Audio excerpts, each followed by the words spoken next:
로마서 9장 10절 이하의 그 서술 뒤에 이런 질문이 나올 수 있음을 살펴봤었지요.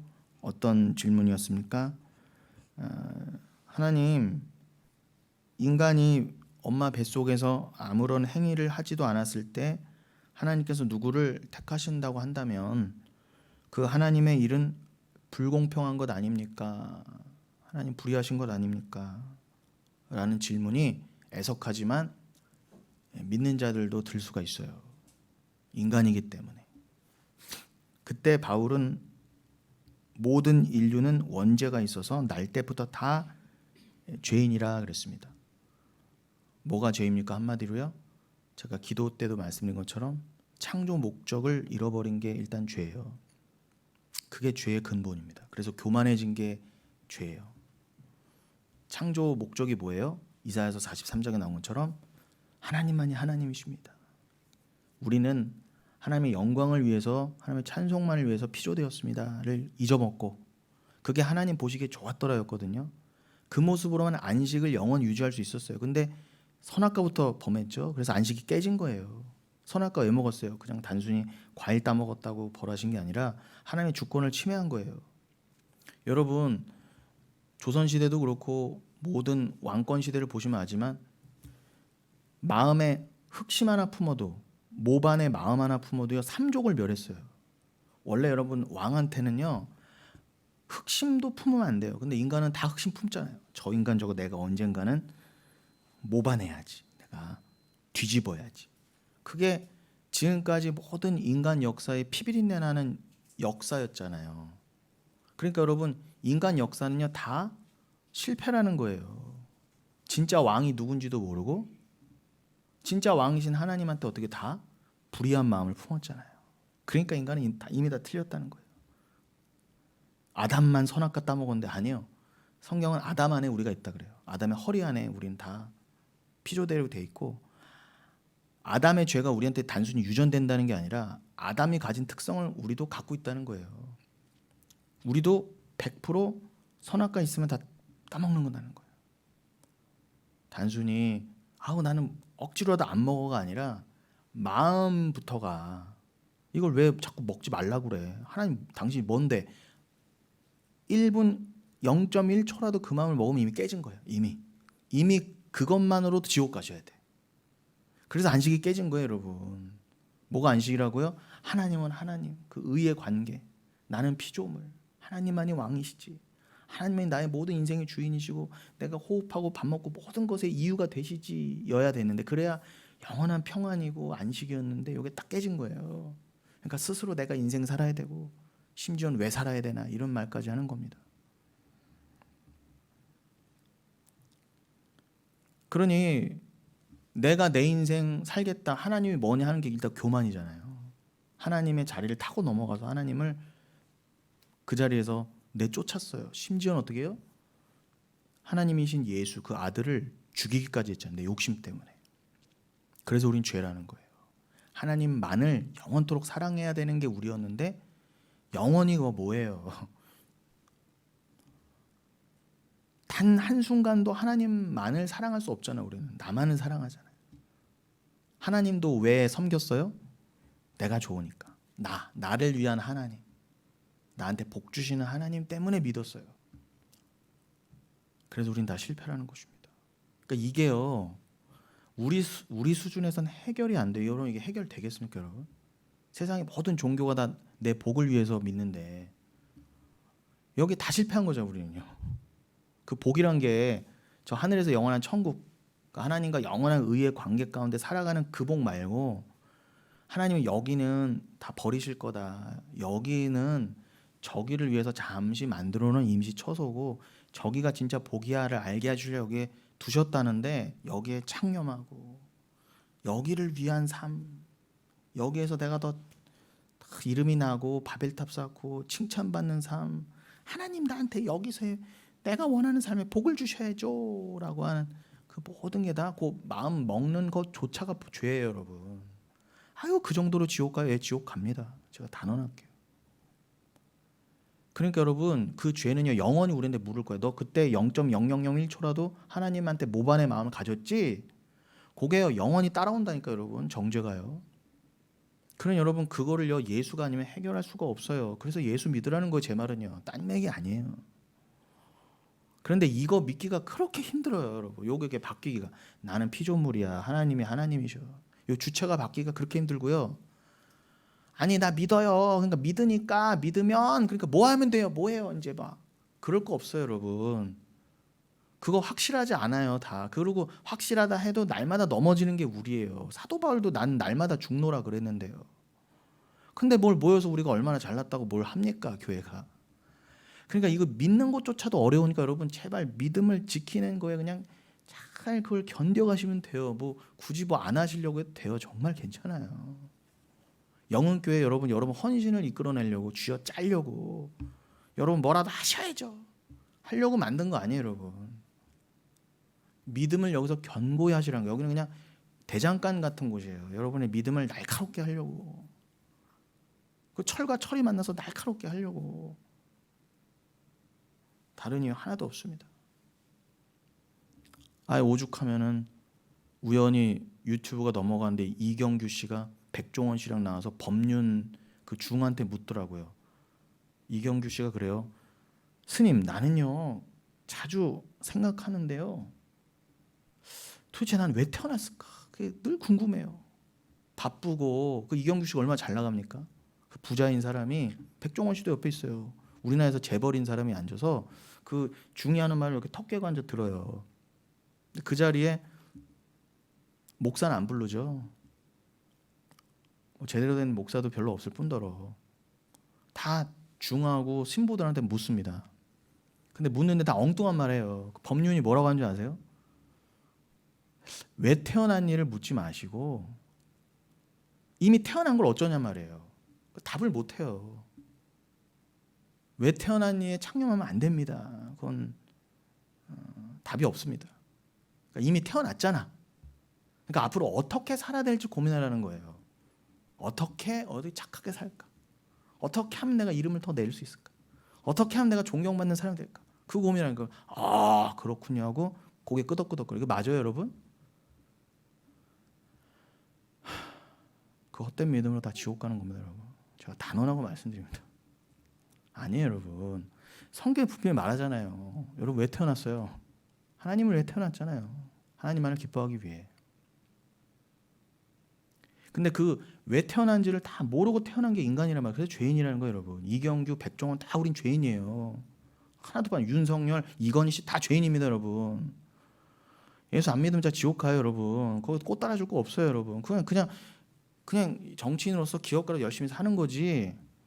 저 사람이 저렇게 대단한 삶을 살았다고 해서 뭐 우리가 막 어머 이럴 것도 없어요, 여러분. 백종원 씨 뭐 대단한 사람 아닙니까? 얼마나 다 망한 데서 그렇게 자수성가도 일어나서 대단한 사람이에요. 저는 그 사람 발톱만져도 못 쫓아갈 거예요. 세상에 봤을 때 저는 백종원의 발톱도 안 돼요. 그러나 그가 예수를 모른다면 저는 그 사람을 당당할 수 있어요. 하나님은 그 사람이 저를 사랑하신다는데 저는 왜 태어난지를 이제 알았거든요. 여러분 이게 한 끗 차이잖아요. 왜 태어난지를 알고 모르는 것도 천국 지옥에 갈려요. 왜 죄인이라고요? 왜 태어난지를 모르니까 죄인인 거예요. 하나님 분명히 답을 주셨잖아요. 성경에. 그리고 그거를 그 죄 가운데 우리를 일깨워 주시려고 예수와 성령을 보내셨다. 영원히 하나님만을 위해서. 맞아. 그래서 태어났고 이 세상에 죄 가운데 태어났지만 그 은혜를 깨달아서 그 은혜가 어머 이 은혜였군요. 이게 이 은혜를 내가 깨달았군요를 이 죄 가운데 깨달아야 로마서 6장에도 나오지만 영원토록 하나님께 감사할 거 아닙니까? 내가 하나님이 나를 믿음을 안 주셨으면 내 눈과 귀를 에바다 하고 안 열어주셨으면 나는 아무짝에도 쓸모없던 인간이었는데 나는 백종원보다도 못하고 이건희 씨보다도 저 세 발에 피도 안 됐던 인간인데 하나님이 나를 이렇게 세상에선 돈이 최고잖아요. 돈 많이 번 사람이 장땡입니다, 여러분. 아무리 그 사람이 뭐 이렇게 살고 저렇게 살다 해도요 돈 많다고 그러면요 다 존경해줘요. 저 사람이 명예가 많고 권력이 많잖아요. 아무리 뒤가 구리고 뭐 이런저런 얘기가 나와도요 다 덮어줘요. 아우 이렇게 아니 맞잖아요. 우리 왜 뭐 어디에 메달 달아주고 꽃 달아줍니까? 돈, 권력 맞잖아요. 명예 맞잖아요. 근데 하나님 그거를 다 무루 여기신다니까요. 그거 없다 할지라도 그거는 구원과 무관하다. 그러니까 여러분 그거 돈이 얻으시고 명예 얻으시고 권력 얻으셔도 그것을 무루 여기실 줄 아는 사람을 만들어 가시는 거예요. 하나님이요. 이건 분토와 같이 여기는 거예요. 그걸 위해 사는 게 아니라. 그래서 우리에게 주실 때도 있고 뺏을 때도 있으시는 거예요. 그럼 여기서 야 내가 이런 거 취해서 그런 거 여러분 취하면요 예수 안 믿습니다. 이 세상 너무 좋고 뭐 사람 다 칭찬해주고 예수 믿을 필요가 뭐가 있어요. 근데 여러분 때로는 털어가시잖아요. 왜 털어가세요? 여러분 사랑하시니까. 그게 합력하여 선 아닙니까? 제가 좋아하는 조니 미첼의 Both Sides Now라고 하는 노래가 있어요. 양편이라는 거죠. 아무리 인생을 봐도 구름이 어떨 땐 참 이뻐 보이는데 어떨 때는 이게 구름이 너무 미워 나의 삶을 막는 것 같이 보이고 이게 다 양면성이 있어요. 이 땅엔 여러분 빛과 어둠이 공존해요. 빛만 있지 않아요. 근데 그 사람들도 아무리 철학적인 노래를 불러도요. 제가 주례도 말씀드렸죠. 아무리 철학적으로 머리를 굴려도 하나님을 모르면 인생을 모르는 겁니다. 그러니까 그 노래도 그렇게 끝나요. 인생 모르겠다가 답이에요. 그 엄청 돈 벌었습니다. 그 여자도요. 그 노래 하는 곡 불러서. 근데 그게 무슨 소용이 있어요. 답을 모르는데. 여러분 제발 그러니까 모든 걸 내려놓으셔야 돼요. 모든 걸. 그래야 겨우 천국 가요. 베드로전서 4장 나오죠. 의인도 겨우 천국 가는데 죄인들이야 말에 무엇 하겠느냐. 여러분 죄인들 다 지옥 가요. 진짜 거짓말 뭐 연옥 이런 게 어디 있어요 여러분. 바로 지옥이에요. 어떻게 하나님 손바닥을 피합니까?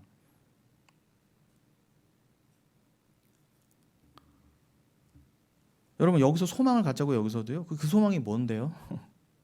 뭐 좀 오래 살고 돈 좀 버는 소망이요? 그거 기독교가 빌어주는 거 맞아요? 그건 중들이 절에선 빌어줄 수 있어요. 그러나 여러분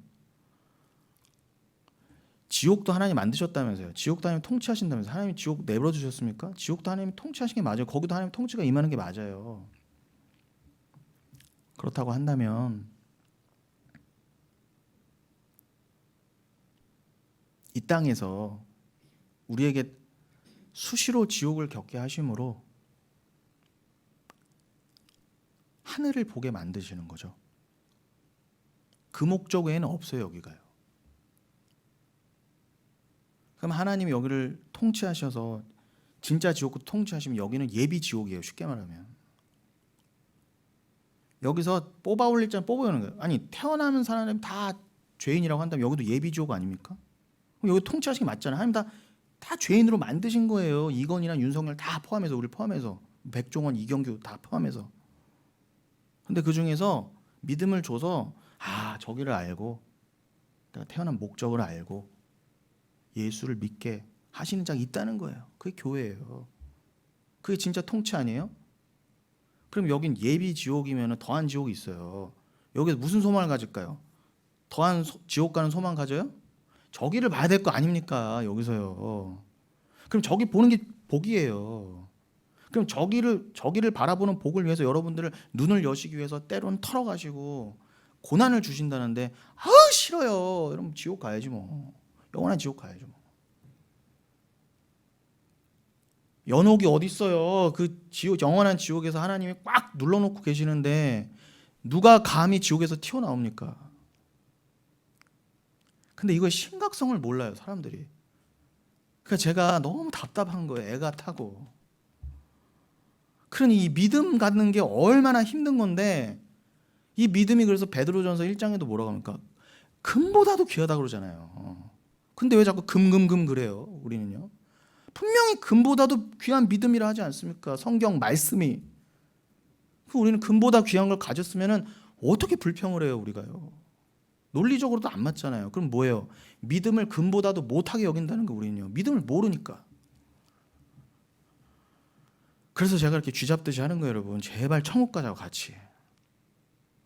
여러분 이거 그냥 좋은 게 좋은 거고 대충 우리 믿다가 대충 모여서 예배 드리고 대충 밥 먹고 커피 먹다가 아니에요 여러분. 그런 거 아니에요 우리요. 그것도 중요하지만 그건 부수적인 거예요. 제가 여러분하고 예배드리고 밥 먹고 커피 먹는 것도 여러분 천국 가자고 하는 거예요. 여러분이 저랑 같이 천국 안 갈 거면 저랑 무슨 상관이 있습니까? 그럼 저에겐 시간 낭비일 뿐이에요. 물론 밥과 커피는 여러분이 사주시지만 제가 가끔 살 때도 있죠. 웃자고 한 얘기입니다. 너무 심각해지니까. 그러니 여러분은요 그 유명한 법륜도 못 갖고 있는 답을 갖고 계시는 거예요. 그러니 여러분 기뻐하십시오. 그자가 성도예요.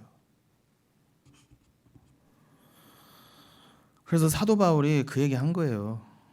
로마서 9장 이하에서 모든 인류가 원죄가 있어서 날 때부터 죄인이다. 그래서 모든 인류는 다 죽어야만 했다. 그래서 그 증거로서 창세기부터 4장부터 나오죠. 가인에게 표 줬다 그러잖아. 너는 세상과 한패야. 우린 다 가인이었어요, 여러분. 우리 아벨 아니었어요. 우린 다 아벨에게 돌 던지는 가인이었다니까. 의인이 아니었어요. 우린 다 가인의 표 받은 자예요. 그거를 계시록 13장에서 뭐라고 해요? 666 표라, 짐승의 표라고 그러잖아요. 우린 다 짐승의 표 받던 자들이에요.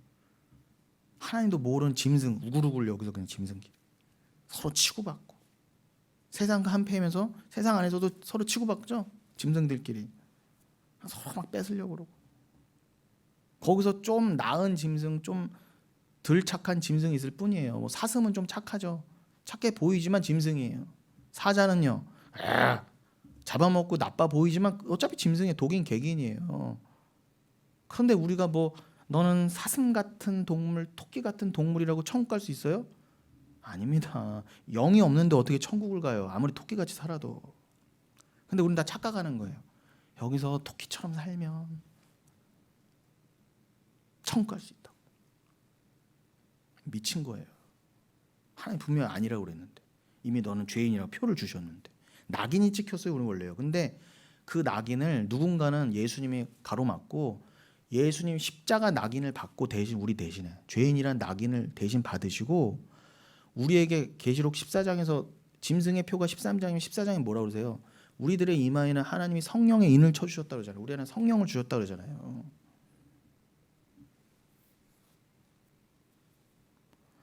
여러분 그 표 이름이라고 그래요. 그 표가 이름 하나님의 표 하나님의 이름을 주셨다는 건 뭐예요? 우리를 하나님이고 예수니까 우리를 예수처럼 여겨주신다는 거예요.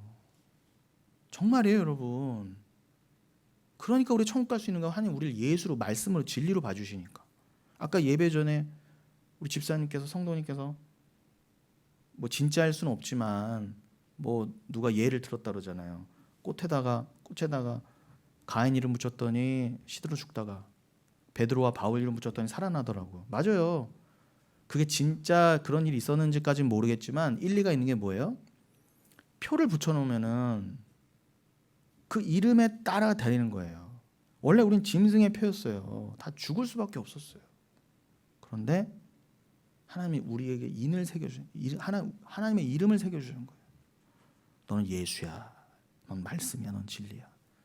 그래서 겨우 살아난 거예요. 무슨 자랑이 있습니까? 그 앞에 넙죽 엎드려서. 그래서 성경 내내 그 구원이 곧 찬송과 연결되는 거예요. 성경에서 구원받은 자는 찬송해 무조건. 너무 감사합니다. 백골난망이 올시다. 진짜 어떡할 뻔했습니까? 주님 정말 주님 없었으면. 요게 절절하게 깨달으셔야 돼요. 안 그러면 여러분 맹숭맹숭합니다. 절대 뜨겁지 않아요 신앙.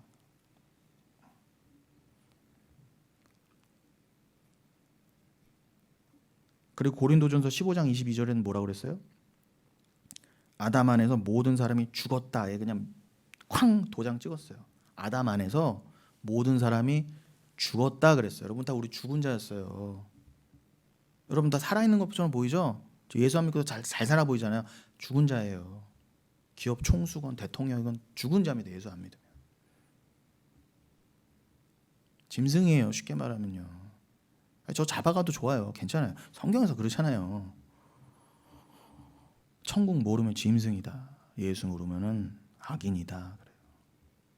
나쁜 짓에서 악인이 아니라 예수 모르면 악인입니다, 여러분. 그런데 하나님께서 어떤 무리를 교회로서 거기서 건져내어 구원하셨다면 그게 왜 불공평한 것이냐 묻으시는 거예요. 하나님이요. 야, 니들 원래 다 죽었어야 되는데 내가 그 중에서 은혜를 베풀어서 일부를 건져냈다는 게 그게 왜 불공평한 거야? 그게 왜 불의한 거라 묻는 거예요. 그러니까 은혜를 모르니까 그런 말대답하는 거예요. 인간들이요. 불공평하다고. 자기가 어떤 은혜로 건짐을 받았는지를 모르니까, 예수 피가 어떤 피인지를 모르니까 그 입바른 말 하는 거예요. 아유, 하나님 불공평한 거 아니에요. 여러분, 구원받은 자가 그런 말 할 수 있겠어요? 구원 안 받은 자니까 그런 말 하는 거예요. 불공평하다 어쩌다. 그러면서 토기장의 비유를 들어서 하나님의 주권과 은혜를 설명해 주셨었죠. 그게 19절로 21절이었습니다. 자, 그리고 나서 그럼 자, 이제 어떤 질문으로 이어져요? 그럼 하나님께서 유대인들에게, 그 혈통적인 유대인들에게 율법도 주셨고 약속도 주셨고, 그죠? 구약도 주셨잖아요. 그들을 그렇게 뭐 출애굽 때부터 이끌어 오셨는데 그들은 왜 실패했다고 하시는가 질문이 들잖아요. 뭐 이거에 대한 답도 이미 해드렸지만, 그거의 답은 한마디로 진짜 이스라엘은 우리 교회라는 것, 영적 이스라엘에게 허락된 복이라고 제가 분명히 말씀드렸습니다. 그래서 구약에서 뭐 눈에 보이는 복, 잘 살고 오래 살고 돈 많이 벌고 땅 많이 갖고 애 많이 낳고 그런 거 그 이어지지 않는 거라고 분명히 말씀드렸어요. 그거 지금 유대인들이라고 다 갖고 있는 거 아닙니다. 그 예수 믿는다고 갖는 거 아니에요. 제가 말씀드렸죠. 진짜 복은 저거라고요. 저 보이는 게 믿음의 복이에요, 여러분. 고린도서 4장 18절, 이제는 우리가 보이지 않는 것에 주목하노니 보이지 않는 것이 영원함이로라. 보이는 것은 잠깐이요, 보이지 않는 것이 영원함이로라. 내가 영생을 줬잖아. 그게 진짜 복이야. 그거 보라고 믿음 줬어. 어머, 맞아요. 아멘, 아멘. 그게 성도예요. 구약에서 예수 가지고 오시기 전에 예수를 표현하시려고 이삭과 아브라함과 이삭과 야곱에게 주셨던 고개, 저기 설명한 거였구나. 그게 산상수훈의 그 복 말씀하신 거였구나. 그 복을 예수님이 오셔서 산상수훈에서 재해석해 주시잖아요. 가난한 자는 10년에 가난한 자는 복이 있다. 5년 자가 복이 있다.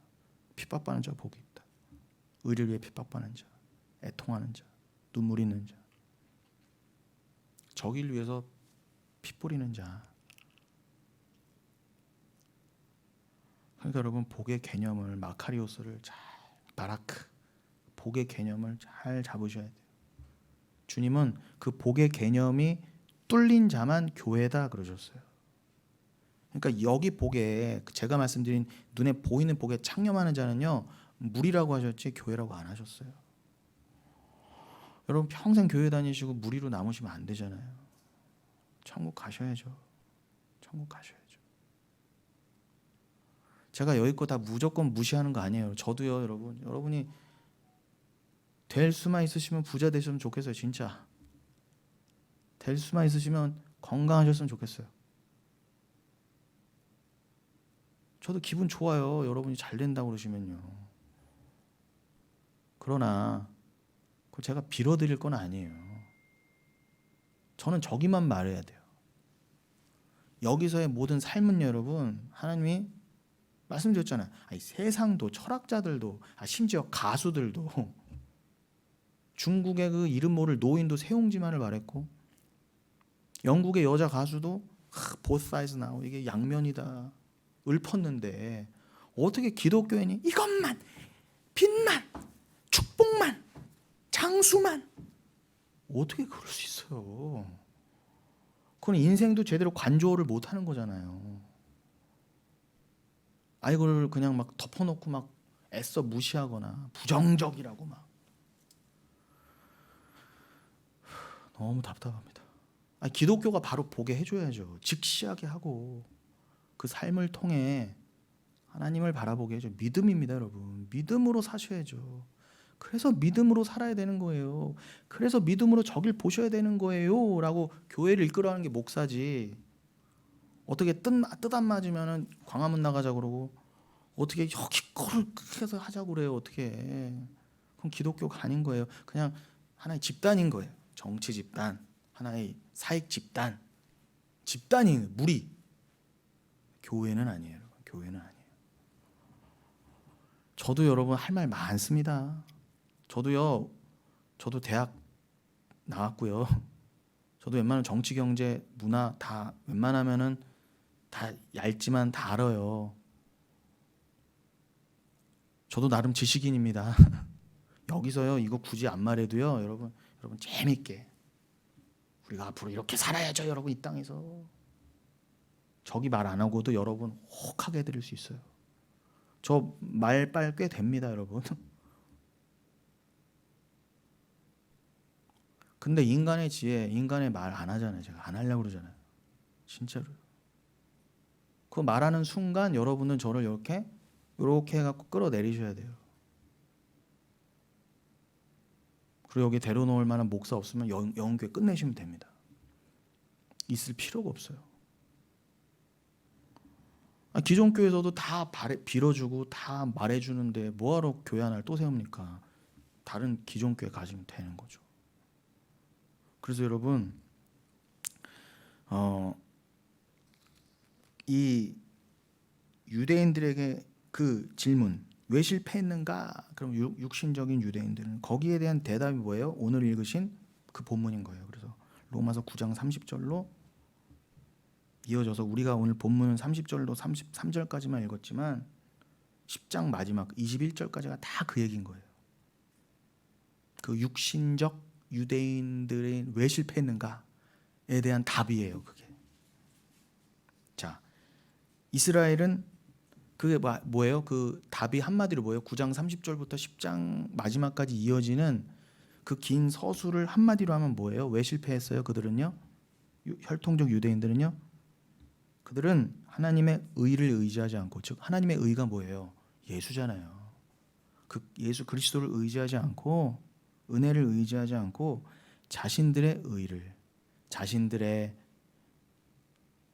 어떤 나는 이런 유대인이다, 난 몇 대째 유대인 집안이다, 나는 이것도 했다, 행위, 자기의 의, 자랑, 출신, 성분, 지식 이런 거를 의지했기 때문에 실패할 수밖에 없었다는 거예요. 누가 그 얘기했다고요? 유대인 중에 유대인인 사도 바울이 했으면 말 다 한 거죠. 뭐 사도 바울 얼마나 똑똑해요. 그 똑똑한 유대인이 그걸 다 물리쳤어요. 오직 은혜다. 인간에게는 아무런 선한 게 나올 게 없다. 심지어 혈통 유대인일지라도 그걸 다 무력화시켰다면 여러분 우리가 그 앞에서 더 자랑할 게 있어요, 없어요? 없습니다. 머리 고문 한국인이 뭔 얘기를 합니까? 여러분 우리가 개역 개정으로 처음에 본문으로 30절부터 33절 읽었잖아요. 여러분 그걸 눈으로 보시면서 제가 세번역, 그 표준 세번역 버전으로 읽어드릴게요. 여러분 눈으로 보세요. 그러면 우리가 무엇이라고 말해야 하겠습니까? 의를 추구하지 않은 이방 사람들이 의를 얻었습니다. 예수를 모르고 예수를 구하지도 않았던 자들이 구원을 얻었대요. 그러니 그것은 오직 믿음에서 난 의입니다. 그런데 이스라엘은 그 믿음으로 말미암는 의를 알게 해주시려고 그 율법을 주셨는데 그 의의 율법은 추구했지만 그 율법의 완성에 이르지 못하였습니다. 어찌하여 그렇게 됐습니까? 그들은 믿음으로가 아니라 행위로 의해 이르려고 했기 때문입니다. 자신들의 구원에 행위로 이르려고 했기 때문이다 그래요. 그래서 그들은 걸림돌에 걸려 넘어진 것입니다 그래요. 그 걸림돌이 뭐라고 그래요? 33절 그것은 성경에 기록된 바와 같습니다. 구약에 뭐라고 구약을 인용한 거예요. 구약의 시편 118편이나 이사야서 28장을 인용한 거죠. 여러분 이사야서 28장은 제가 방언 몇 달 전에 이 자리에서 수요 시간에 방언할 때 몇 번 언급했던 그 이사야서 28장이요. 그 모퉁이 돌 제가 걸림돌 몇 번 말씀드렸잖아요. 누군가에게는 걸려 넘어진 수치의 돌이지만 우리는 믿는 자에게는 오히려 수치가 물러가게 한 산돌이다 그랬잖아요. 산돌이란 표현은 베드로가 쓴 표현이기도 하지만 동일한 돌입니다. 아무튼 그 다 유대인들은 그 돌에 걸려 넘어졌대요. 여러분도 걸려 넘어지실 거예요, 여러분. 제가 지금 전하는 설교에 여러분 제가 전하면서도 마음이 아파요. 여러분들이 혹시 걸려 넘어질까 봐 조금 말을 좀 낮출까, 수위를 좀 낮출까. 그래서 제가 한참 나가다가도 자제하는 거예요.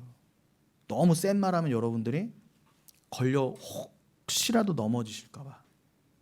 여러분, 제가 생각한 수위는 한 이 정도예요. 한 영웅교회가 몇 년 뒤에 가면 이 정도까지. 저는 얼른 여러분들하고 자유자재로 통해서요 빨리 여기 가고 싶어요.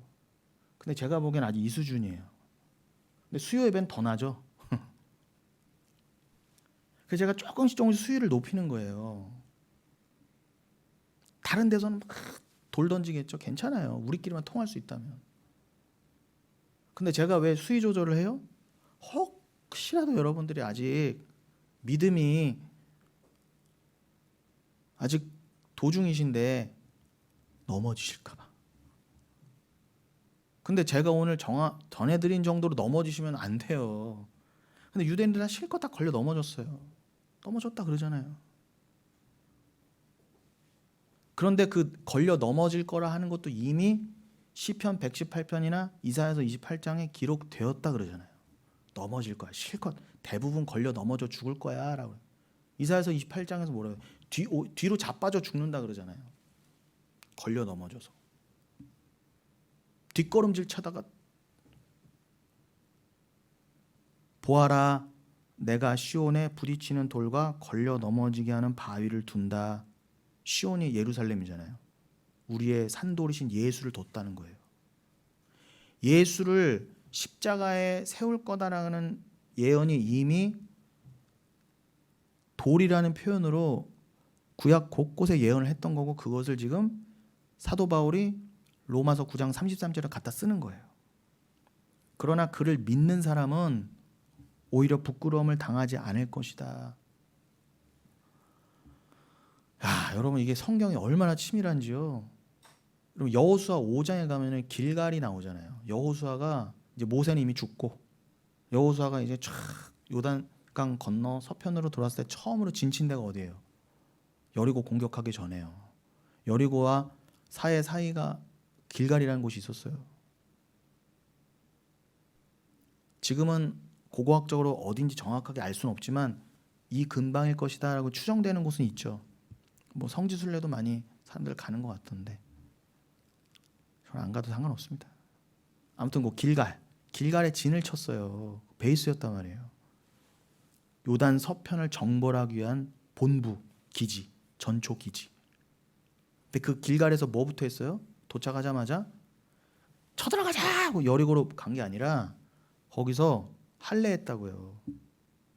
그리고 이렇게 할례산을 쌓았어요. 그리고 6월절 지켰습니다. 왜 그런 거예요, 여러분? 그것도 여호수아가, 예호슈아, 야훼는 구원이시라. 예수의 이름을 가진 여호수아가, 자, 너희는 어떻게 요단강 건넜는지 기억해. 요단강 건너는 게 뭐예요? 죽는 거잖아요. 그래서 애굽 1세대가 다 죽은 거예요. 요단강 동편에서.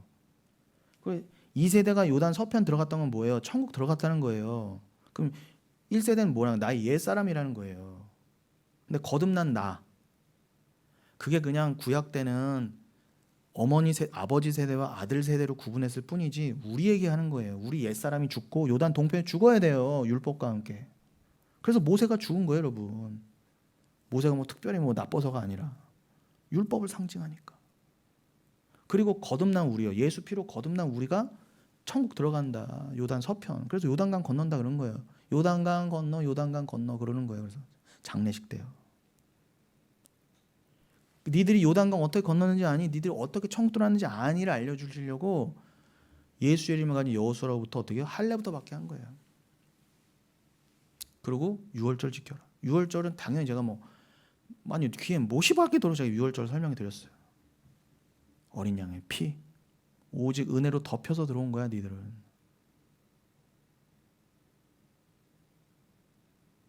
하와이에 다 타고 딱 한 채 남은 그 빨간 지붕 집처럼 다 죽어야 되는데 예수 피로 건짐 받았다. 그 삭 피해 갔잖아요. 죽음의 천사가 그 문설주와 임방의 피를 보고요. 저는 이게 모든 게 이렇게 하나님 이렇게 화제를 통해서도 그게 진리를 보여주시네. 그리고 왜 할례 받았다고요? 이거 기록하라고. 이거 십자가에서 쪼개지신 그 할례. 창세기 15장에서 아브라함과 쪼개지는 언약 맺은 그거 니들 원래 나랑 어기면 다 쪼개져야 돼. 우린 다 쪼개졌어야 돼, 여러분. 뭐 여기 살 끝 정도 벗겨지는 게 아니라 갈갈이 찢겨 죽어서 그래. 동물 재물 쪼개지듯이 그래 쪼개 죽어줘야 돼 우리는. 예수님 우리 대신 쪼개지시고 누가 너희 대신 쪼개졌는지를 기억해라. 그래서 딱 살 끝에 한번 할례 받게 하신 거예요. 근데 지금은요 그 할례도 안 받잖아요. 왜요? 예수가 완성하셨으니까. 그 할례 받는 거 큰일 납니다, 여러분. 그래서 사도 바울이 쥐잡듯 한 거예요. 예수 믿고 할례도 받아라 한 인간을 다 개들이에요, 개들. 예수 믿고 이것도 해라, 예수 믿고 저것도 해라 하는 거 다 개다. 할례는 마음에 받아야지 어디다 받아 도대체. 마음에도 안 받은 주제에 어디다 할례 받고 천국 간다 그러냐, 너희들 그런 거예요. 그런데 구약 때는 받아야 했어요, 할례를. 왜요? 예수가 오시기 전이니까. 그래서 여호수아가 다 그 아파 죽겠는데 곧 전쟁 치를 애들을 20살 그 생떼 같은 애들 다 잡아다가 어떻게 해요? 다 할례 시켰다니까, 여러분. 그리고 그걸 다 포피를 뜯어다가 할례 산을 만들어 놓은 거예요. 거기가 길갈이에요, 여러분. 길갈이 뜻이 뭔지 아세요? 굴러가다라는 거예요. 수치가 굴러가다. 그래서 그 길갈에다 어떻게 해요? 요단 동편에서 12지파가 돌 하나씩 취하게 오잖아요. 그 돌을요, 그 길갈에다가 이렇게 쌓아놨단 말이에요. 그것도 돌이었어요, 여러분. 그럼 다 연결이 되잖아요. 성경 말씀이 예수로. 기가 막히죠. 소름이 돋아요. 야, 어떻게 이렇게 하나님께서 모든 장면마다 이렇게 예수를 새겨 놓으셨을까? 그리고 여호수아 6장에 넘어갈 때 어떻게 해요? 칼찬 천사가 딱 가로막잖아요. 여리고 들어가려고 할 때 여의도 가까이 이르니 6장 시작하죠. 그랬더니 군대 천사가 딱 해서 누구냐 너 했더니 감히 그 여호수아가 당신이 우리 편입니까? 저쪽 편입니까? 그따위 말했다니까요. 그렇게 무식한 거예요, 우리는요. 여호수아조차도. 그 하나님 천사잖아요. 근데 어떻게 해요? 원래 다 죽어야 돼요, 그 칼에요. 그래서 창세기 2장 마지막에도 어떻게 해요? 못 들어간 거예요. 생명나무를 에덴 동산을 동편을 딱 두루도는 불칼을 들고 그룹 천사들이 지키기 위해서 생명나무 못 들어간 것처럼 요단 서편은 원래 못 들어, 천국 못 들어가는 거 우리요. 못 들어가요, 우리 스스로.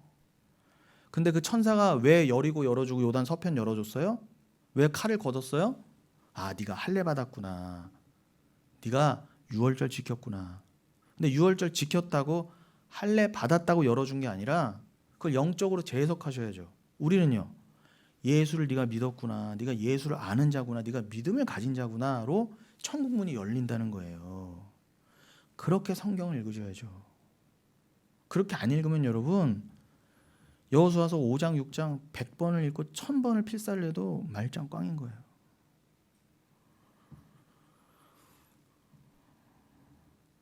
그런 여러분 이렇게 그거를 지금 다 함축시켜서 로마서 9장에서도 또 지금 반복해서 사도 바울이 이렇게 얘기를 한 거예요. 그런데 여러분 남은 시간이 여러분 이제부터 더 잘 들으셔야 돼요. 더 여러분 집중하셔서 들으셔야 할 게, 왜냐면 다 세상이 오해하는 지금 얘기를 할 거거든요. 우린 제대로 이해를 해야 되는 그 얘기를 할 겁니다. 어려운 얘기예요. 그래서 교회에서는 잘 나눠지지도 않는 부분이기도 한 겁니다. 네, 그래서 우리는 알아야 돼요. 자, 무슨 얘기냐? 일단은 그래서 여기가 9장 마지막까지 이제 이해가 되셨죠? 그런데 이 9장과 10장을요 언뜻 보면은요 전혀 상반된 것처럼 보일 수가 있어요. 언뜻 보면. 왜요? 그래서 대부분의 사람들이 이 9장과 10장을 전혀 다른 맥락으로, 다른 이야기로 해석을 합니다. 9장은 우리가 본 것처럼 그래, 오직 하나님의 은혜에 관해, 하나님의 주권에 대해 철저하게 강조했다. 그래, 인정. 그런데 10장은 안 그렇게 보이거든요. 10장도 한 7절까지는요 같은 맥락을 견지해요. 7절까지는 오직 은혜, 오직 하나님의 주권, 절대 주권을 말하는 것 같아요. 볼까요? 10장 1절부터 4절까지만 일단 볼까요? 자, 제가 읽어드리겠습니다. 로마서 10장 1절로 4절. 형제들아, 내 마음에 원하는 바와 하나님께 구하는 바는 이스라엘을 위함이니 곧 그들로 구원을 받게 함이라. 내가 증언하노니 그들이 하나님께 열심히 쓰나 올바른 지식을 따른 것이 아니니라. 하나님의 의를 모르고 자기 의를 세우려고 힘써 하나님의 의에 복종하지 아니하였느니라. 그리스도는 모든 믿는 자에게 의를 이루기 위하여 율법의 마침이 되시니라. 자, 요런 맥락으로 보면은 한 7절까지는요. 그래, 인간의 의가 아니지, 인간의 행위가 아니지, 오직 하나님의 전적인 주권. 그래서 하나님이 인정하시는 의, 그저 예수의 피만을 믿고 구원받는 게 맞지라고 읽혀요. 그런데 10장 8절 이하를 언뜻 보면 마치 알미니안주의를 지지하는 것 같은 착각을 일으키는 부분이 있습니다. 무슨 말이냐? 인간 측에서의 행위를 일부 인정하는 듯한 표현 방식이 나와요. 요거 보고 그렇게 감리교나 알미니안주의, 뭐 순복음까지도 요거 봐라 이렇게 하는 거예요. 인간의 행위를 인정하지 않느냐? 일부긴 하지만 하나님이. 그러니 믿으면 믿어도 인간도 뭘 해야 이렇게 가는 거예요. 지금까지 잘 읽어놓고 오직 하나님의 은혜라고 인간의 행위는 절대 인정될 수 없다고 해놓고 따라 사도 바울도 이렇게 말하잖아 라고 이렇게 다 넘어가는 거예요. 여기서 대부분 다 넘어가는 거예요. 그렇지, 인간도 뭘 해야지 이렇게.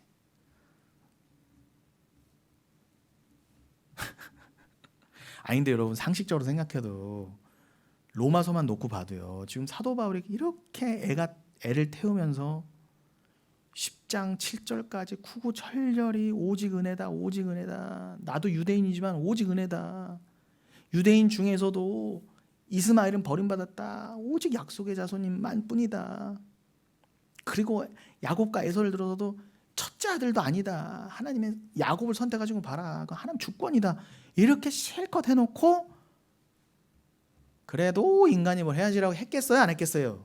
상식적으로 생각해 보세요, 여러분. 아니겠잖아요. 그럼 여러분, 우리가 로마서뿐만 아니라 모든 성경을 통해서 우리는 오직 은혜와 오직 믿음을 그냥 철저하게 했어요. 그래서 제가 믿음이 이렇게 소중하다는 거예요.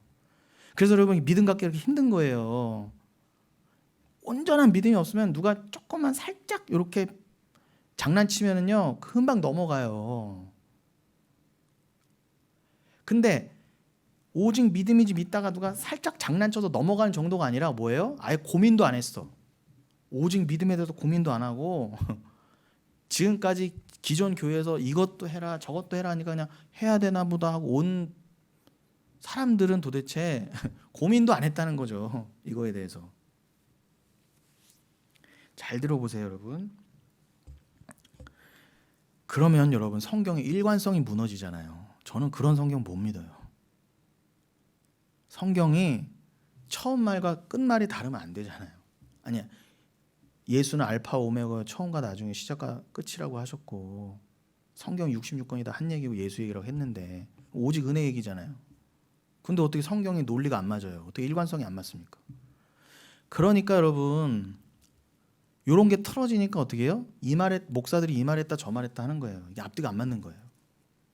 어느 날은 믿음으로 오직 했다가 실컷 뭐예요? 끝말에서는 여러분, 부자가 다 부자 되고 가난한 자가 없고 아픈 사람이 없다, 복 빌어준다는 얘기로 끝날 수밖에 없는 거예요. 행위로 갈 수밖에 없는 거예요. 이 땅의 것을 말할 수밖에 없는 거예요.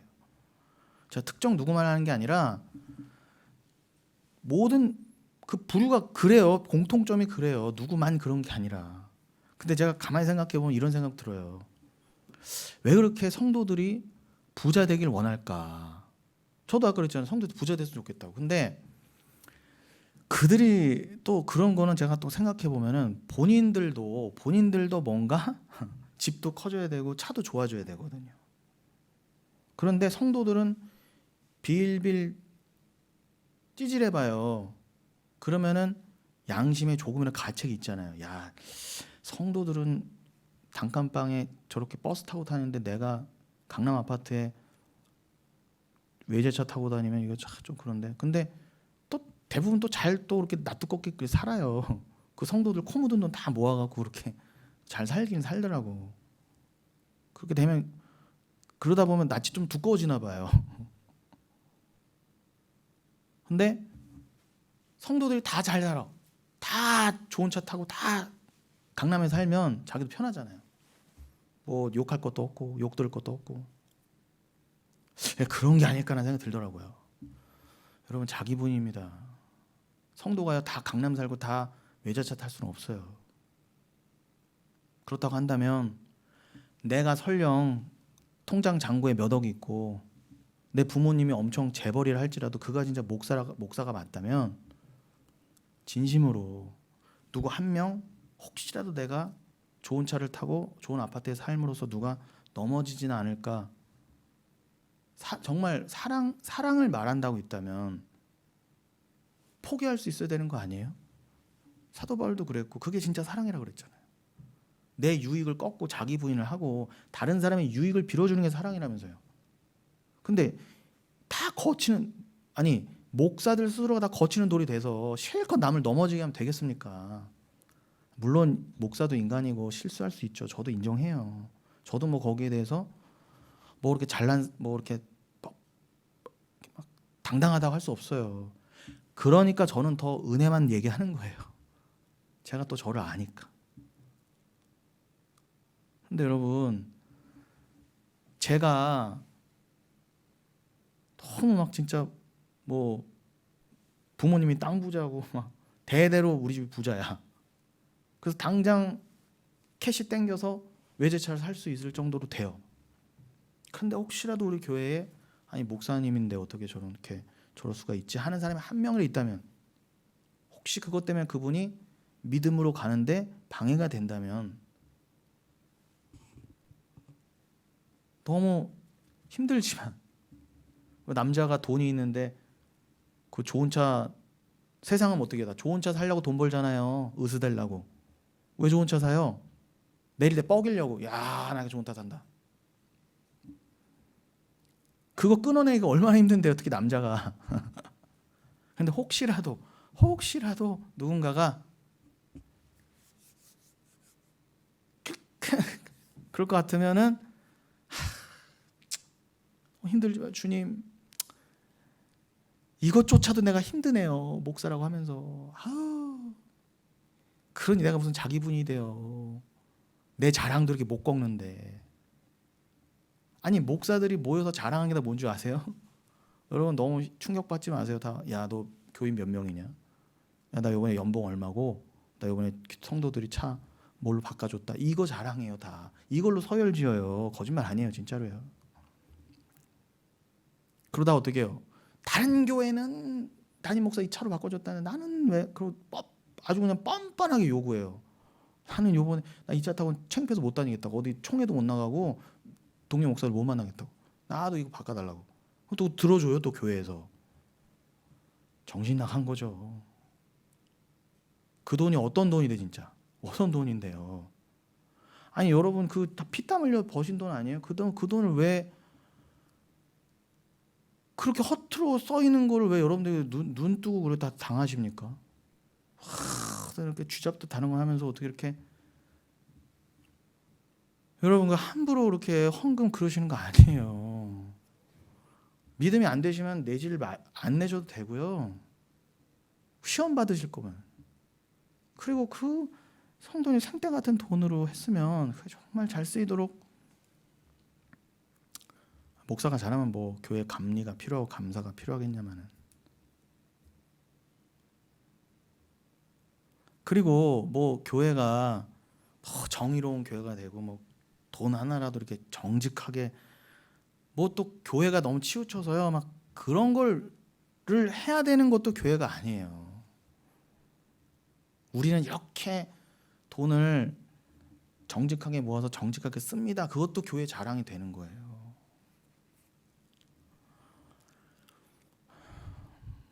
그 헌금은 그래서 주님 뜻에 의해서 잘 그 복음을 아는 분들이 모여서 쓰여지면 헌금은 허투루 쓰임 없이 그리고 자랑 없이 그렇게 돈 이렇게 막 모아서 엉뚱한 그래서 얼마나 뭐 대단한 착한 일을 하고 얼마나 대단한 좋은 일을 또 합니까 교회가. 그러니까 여러분 헌금은 제가 늘 강조하는 그래서 제가 헌금을 기도할 때마다 이건 자기 부인의 용도라 말씀드린 거예요. 11조 낸다고 여러분 10의 1만 주님 겁니까? 내가 10의 1 아깝지만 드리고 내 10의 9 마음껏 써야지. 아니에요. 10의 1은요 하나님 이미 예수로부터 완성됐어요. 그 말은 뭐예요? 여러분의 모든 게 주의 것이라는 거예요. 10의 1이 대표하는 거잖아요. 11조가 모든 걸 대표하는 거라서 그걸 드리면서 어떻게 난 다 드립니다 그 뜻인 거예요. 이거 내 주권 아닙니다. 다 주님 주권입니다. 모든 삶, 내 모든 시간, 내 모든 건 다 주권 주님이 쓰세요라고 하는 의미로 연습하라고 그걸 드리게 하는 거예요, 여러분. 연습하라고. 그래서 형식을 갖춰서 헌금 시간도 있는 거고. 저도 굉장히 고민했지만 개척할 때 헌금 시간을 어떻게 할 것인가. 그리고 강요하지 않아요. 헌금 강요해서 되는 것도 아닙니다. 믿음이 그 믿음을 배워 가지면서 믿음이 아직 안 되시면은 그래서 제가 청년들한테도 절대 뭐 11조는 강요 안 하잖아요. 또 알아서 또 하는 애들은 또 잘 하더라고요. 그래서 여러분 뭔 얘기하다 이렇게. 자, 그러니 좀 마무리해 가 보겠습니다. 이 알미니안주의 이 오해하는 그 얘기하다 그랬죠. 지금 성경의 문맥상 그렇게 갈 리가 없어요. 그렇게 갈 리가 없습니다. 일관성이 그러면 깨지는 거잖아요. 그래서 여러분 그 10장 한 8절로 10절 한번 보시겠습니까? 10장 8절로 10절. 8절로 7절. 그러면 무엇을 말하느냐? 말씀이 내게 가까워 내 입에 있으며 내 마음에 있다 하였으니 곧 우리가 전파하는 믿음의 말씀이라. 네가 만일 내 입으로 예수를 주로 시인하며 또 하나님께서 그를 죽은 자 가운데서 살리신 것을 내 마음에 믿으면 구원을 받으리라. 사람이 마음으로 믿어 의에 이르고 입으로 시인하여 구원에 이르느니라. 요걸 보고 오해하는 거예요. 여봐라. 인간이 사람이 스스로 입으로 시인하고 마음으로 믿어 인간이 주체가 홀랑 돼버려요. 지금까지 했던 게 다 무너지는 거예요. 그렇게 되면. 아니 근데 여러분 우리가 로마서를 굳이 안 보더라도 우리 영은교회에서 모여서 신앙생활하는 것만 해도 계속 그래서 제가 여러분 걸려 넘어지지 마시라고 이런 성경 말씀 읽으실 때 제가 그래서 누누이 뭐라고 그래요? 믿음은 주님의 것입니다. 주님이 그렇게 하게 하시는 겁니다. 주님이 하시는 일입니다. 다 주님의 뜻과 계획 가운데 있는 겁니다를 매번 강조한 거예요. 그럼 여러분 대번에 여러분이 믿음이 있으시다면 정말 성도라면 이 어떻게 읽혀야 돼요? 우리의 입을 열어 신하게 하시는 것이고 정하신 자를 저로 하여금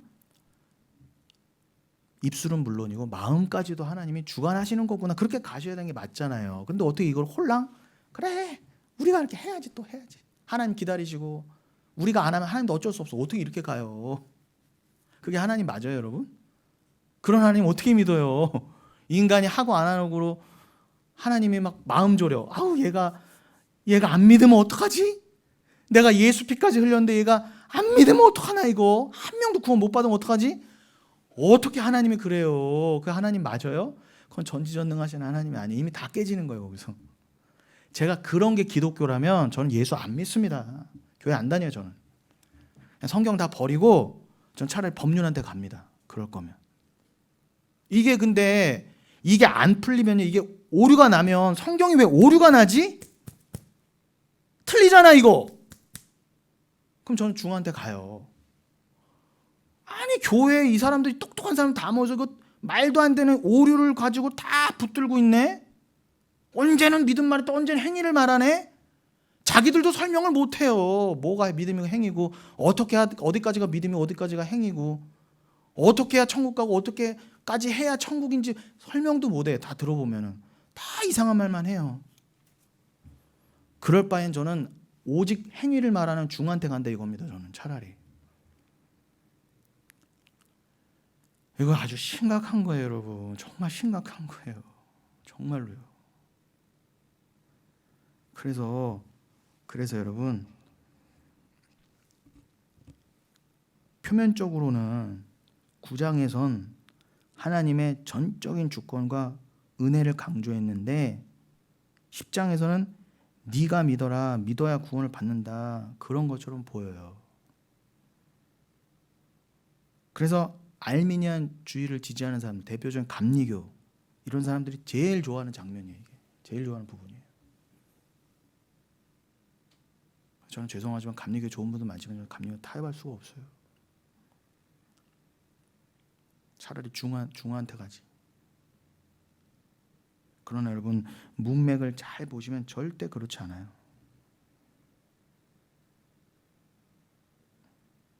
여러분, 입으로 시인한다는 것, 지금 입으로, 그죠? 입으로 마음으로 믿어 의에 이르고 입으로 시인하여 구원에 이른다, 이렇게 돼 있는 거, 그 부분만 보고 마친다고 한다면 여러분, 입으로 시인한다는 게 도대체 뭡니까? 여러분, 이게 단순히 형식을 요구하거나 요식 행위를 이루는 말일까요? 마음대로 살다가 죽기 전에 예수님 믿습니다, 천국 보내주세요 라고 하면은 그런 용도로 여기 쓰인 걸까요? 다 그렇게 쓰죠? 굉장히 무식한 겁니다. 마음으로 믿어 의에 이르고 입으로 시인한다는 거, 여러분, 바른 뜻은 뭐냐? 오직 믿음으로 의롭게 됨을 증거하는 삶을 말해요. 예수 피입니다. 그 길갈에 천사가 지키고 서 있다가 예수 피 증거했을 때 열어준 것처럼 여러분, 천국은 오직 믿음으로 가는 겁니다를 믿는 자가 삶을 살잖아요, 이 땅에서요. 여러분 지금 이 땅에 삶을 사시잖아요. 그럼 여러분들 어떤 삶을 보여주셔야 돼요? 오직 믿음만 했다가 행위를 열심히 전도하면서 이것도 하면 복 받는다, 이것도 해라, 저것도 해라 하시면 돼요, 안 돼요? 안 되잖아요. 여러분 자체가 오직 믿음으로 사는 삶이 뭔지를 보여주셔야 되잖아요. 그게 마음으로 믿어 의에 이르고 입으로 시인하는 거예요, 그게 여러분. 그리고 그때는 추상 같은 때였어요. 함부로 입도 못 놀렸어. 그때는요, 입으로 나 예수 믿습니다 하면 다 잡아다가 사자밥으로 던져두던 때였단 말입니다. 그러니까 이때는 정말 내가 예수 믿습니다, 사랑합니다, 오직 믿음이다를 믿는 사람들만이 담대하게 내 목 잘려 죽어도 좋다, 그리고 오직 믿음이다 하고 예수 말했던 거예요. 입만 달짝거린 게 아니라요.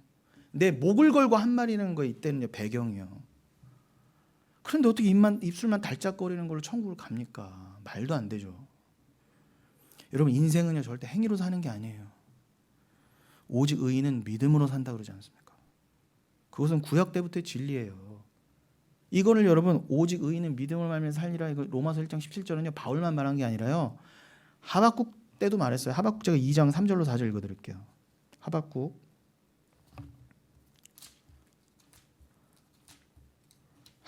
2장 3절로 4절.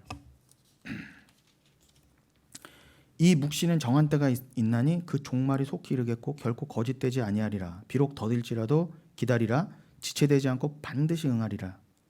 보라, 그의 마음은 교만하며 그 속에서 정직하지 못하나 그러나 의인은, 교만하지 않은 의인은, 예수가 들어간 의인은, 겸손하게 된 의인은, 오직 예수 피만 의지하게 된 그 겸손한 자는, 그 의인은 그의 믿음으로 말미암아 살리라. 그러잖아요. 믿음으로요. 오직 믿음으로. 여러분, 이 말씀을 잊지 마시고, 결국 자기 부인이에요. 나로서는 안 됩니다. 인생은 행위로 사는 거 아닙니다. 즉 예수만을 사랑함으로 내가 죽어지는 삶입니다. 이 믿음의 삶을 위한 믿음은요, 절대 인간 측에서 만들어낼 수가 없어요. 절대 하나님이 주셔야 하는, 하나님의 열심히 주시는 전적인 은혜의 선물인 것입니다. 믿음은 그래서 온전히 하나님의 것이라는 거예요. 구원을 위해 절대적으로 필요한 게 믿음인데 구원이 온전히 하나님의 것이라면 믿음도 하나님의 것이라는 게 맞잖아요. 그 믿음도 역시 온전히 하나님의 것이라는 진리가 성경 전체의 증언이자 논리인 것입니다. 이거를 잃지 않으시고 이걸 붙잡고 읽으시면 어떤 말씀을 읽으셔도 여러분 넘어지지 않으세요. 그래서 요거에 대한 추가적인 설명 부터 해서 11장 부분은 10장 나머지와 11장은 그래서 다음 시간에 또 이어서 여러분 하도록 하겠습니다.